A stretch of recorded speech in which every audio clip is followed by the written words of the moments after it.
تنگ کر رہا ہے اور آپ کا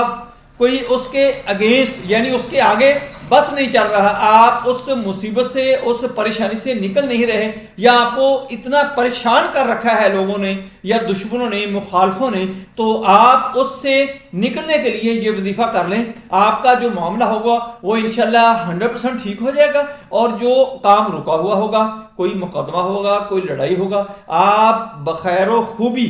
اس سے باہر نکل آئیں گے، آسان طریقے سے آپ اس سے باہر نکل آئیں گے۔ وہ کون سا عمل ہے؟ یہ قرآن پاک کا عمل ہے، اور آپ نے اسی ترتیب سے کرنا ہے جیسے میں نے آپ کو بتانا ہے۔ لیکن آپ نے یہ خیال کرنا ہے، پہلے آپ نے نماز کی پابندی کرنی ہے، باوضو رہا کرنا ہے، اور چغلی غیبت سے آپ نے بچنا ہے، صغیرہ کبیرہ تمام قسم سے گناہوں سے آپ نے توبہ طائب ہو جانا ہے، اور اس کے ساتھ ساتھ حلال اور حرام کی تمیز رکھتے ہوئے آپ نے یہ عمل کرنا ہے۔ جتنا بھی بڑا کام ہو، چونکہ اللہ کی ذات جتنی بڑی ہے اس سے کوئی بڑی ذات نہیں ہے، لیکن وہ جو عمل ہے، وہ جو صورت ہے، وہ قرآن پاک کا جو حصہ ہے، اتنا اللہ کی ذات کو عزیز ہے کہ اللہ کی ذات اس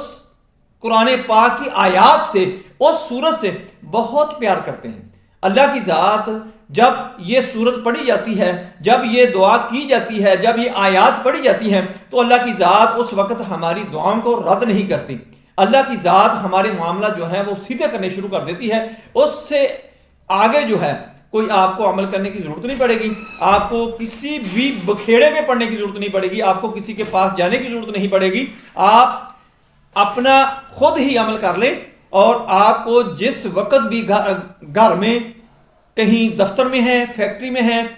بیرون ملک ہیں، کہیں بھی ہیں، آپ کہیں مہمان گئے ہوئے ہیں، کہیں آپ کو مصیبت پڑ گئی ہے، کوئی مسئلہ پڑ گیا ہے، تو یہی عمل آپ نے کرنا ہے۔ بہت سارے لوگوں کو یہ عمل بتایا گیا، اور اکثر لوگوں نے کہا کہ ہمیں تو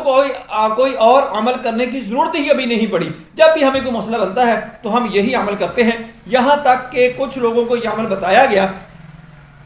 انہوں نے اس کو ناجائز استعمال کرنا شروع کر دیا، جس سے ان کو نقصان بھی ہوا، اور اس کے بعد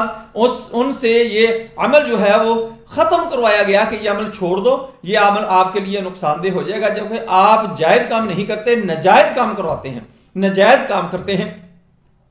اس لیے آپ نے ناجائز کام کوئی نہیں کروانا، رائٹ پہ ہوں، حق پہ ہوں، تو آپ نے جائز کام کروانا ہے۔ جائز کام کے لیے آپ کو اس عمل کی اجازت ہے۔ اگر آپ نے کوئی ناجائز کام کروانا ہے تو آپ کا نقصان ہو سکتا ہے، آپ نے یہ عمل کرنا نہیں ہے۔ یہ آپ کے لیے ڈسکلیمر ہے، یہ آپ کو وارننگ دی جاتی ہے کہ آپ نے ناجائز کام کے لیے اس عمل کو استعمال نہیں کرنا۔ وہ عمل کون سا ہے؟ آپ نے جہاں بھی آپ ہیں، آپ کو جب کوئی سکون کا وقت مل جائے، تنہائی کا وقت مل جائے کہ اس وقت شور نہ ہو، آپ کا